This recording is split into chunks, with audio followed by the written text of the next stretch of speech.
Hey everybody, I wanted to share a resource with you today that I thought that would be really helpful for you as you study in your own personal study time. So it's called BibleHub.com. Now we'll just go through a lot of this. I'll show you what I actually have learned so far. But again, you can explore this and see how valuable it is to you.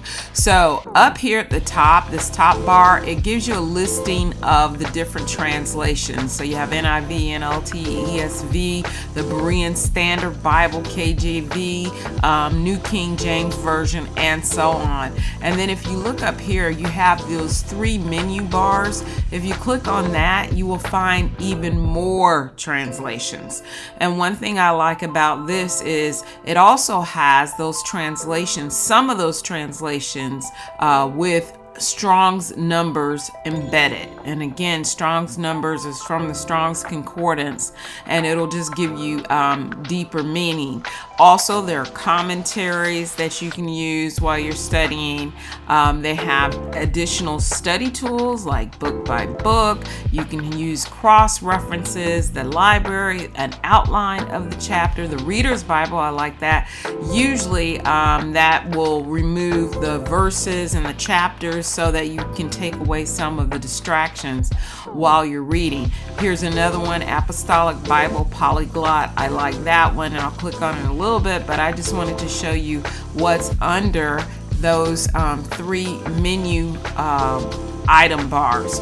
And so if you look up here in the top, that's really a repeat of some of the things I've already mentioned. You have the parallel translations that you can click on. There's sermons, Strong's, commentaries, the interlinear Hebrew lexicon, and then other additional resources. So I'm in the New King James Version, and if you look right here, you actually have maps that you can click on. So it says the Eden region. Let's just click on that to see what we get.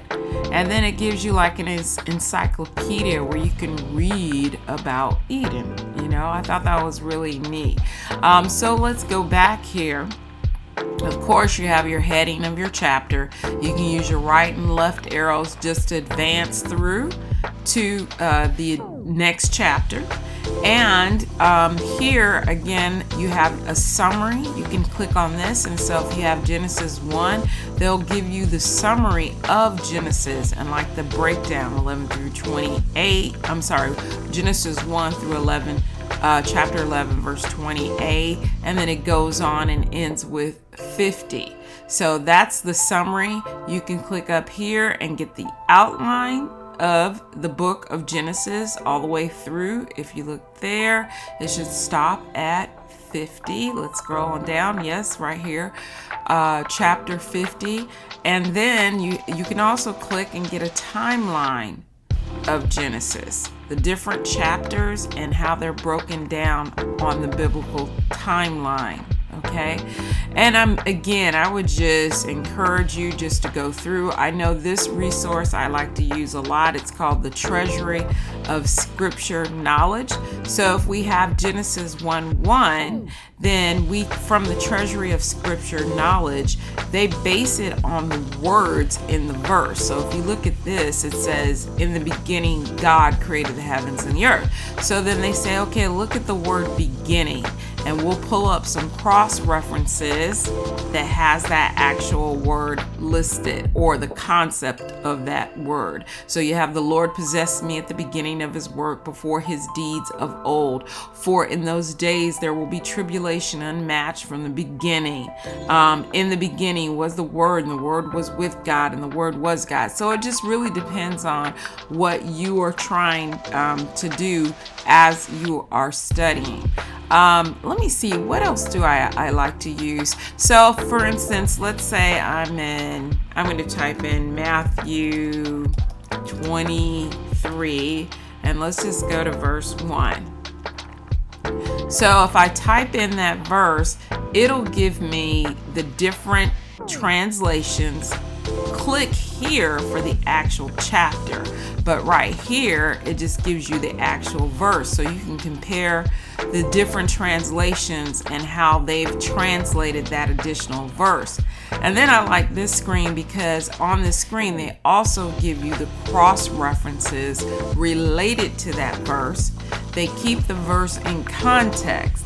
So it says, then Jesus spoke to the crowds and to his disciples, and then it says the scribes and the Pharisees sit in Moses' seat, and so you go on from there. And then it gives you that listing of cross references that you can actually use. And then also again down here, the treasury of scripture knowledge is listed. So I mean, there are a lot of things you can do. Let me show you another one that I like to use. Now this one is book by book, and they give you again a breakdown of the book of Matthew. Matthew at a glance, bottom line introductions, facts regarding the author of the book, key events with chapter references. I mean, it just goes on and on. Okay. Let me show you. This is one of the resources that I like to use, and that again is the Apostolic Bible Polyglot. Don't even ask me what that means. I just, use it. And what they do is they take the whole entire chapter and they give you the translation. So since we're in the New Testament, they give it to you in the Greek words as the first line. So you have the book of the genealogy of Jesus Christ, son of David, son of Abraham. And so then you have the corresponding Greek entries right above it. So let's just say I wanted to know, okay, engendered. I've heard of it, but hey, I'm not sure. So I can click the Strong's entry number 1080, and that should give me more information. Here it gives me the actual Greek word, the transliteration of it, and it says to beget, to bring forth. It gives me the part of speech. Again, the transliteration of that word. It gives me the phonetic spelling, and then again the definition. And then if I keep going, it'll give me, from different resources. So from the Helps Word Studies, it says properly beget, procreate a descendant, produce offspring, be born, begotten. Okay, and then you have the NAS exhaustive concordance, and it gives you bearing children, became the father, begotten, born, child, conceived. And then again, continuing something a little bit more detailed, the Thayer's Greek Lexicon, where you would have to literally go through here and really just study to see which one of these would pull down or would give me the proper meaning within the verse that I'm reading. Okay, so that's just a little bit on how I actually use Bible Hub. Let me go back here. I want to make sure that let me go back and let's put in Matthew 23 again, verse 1. I mean, they even have it, I believe this is in Aramaic, the Aramaic Bible translated. So, I mean, you can just kind of just pour out. And before we wrap this up, though, let's just see, for instance, let's say, okay, I want to look at a commentary. If I click that actual link, it'll take me to Ellicott's commentary for English readers, the Pulpit commentary, parallel commentaries, and it just goes on forever. So, I mean, you literally could stay on Bible Hub the entire time for your study time. There are also free downloads. There's an audio Bible. The e-Bibles that they actually have. Here you would have to subscribe to it, but the free downloads, let me show you that. Okay, well, why is that not working? Well, anyways, hopefully it will work on yours. They might be asking you to subscribe first or put your email in first. So if we just go back, let me just go back to the New King James Version. We're back at Genesis 1 again. So I hope that helps you. They even have some little PowerPoint slides and all that. Again, that's called BibleHub.com. I think it's a good resource that you can use during your study time. So until next time, be blessed.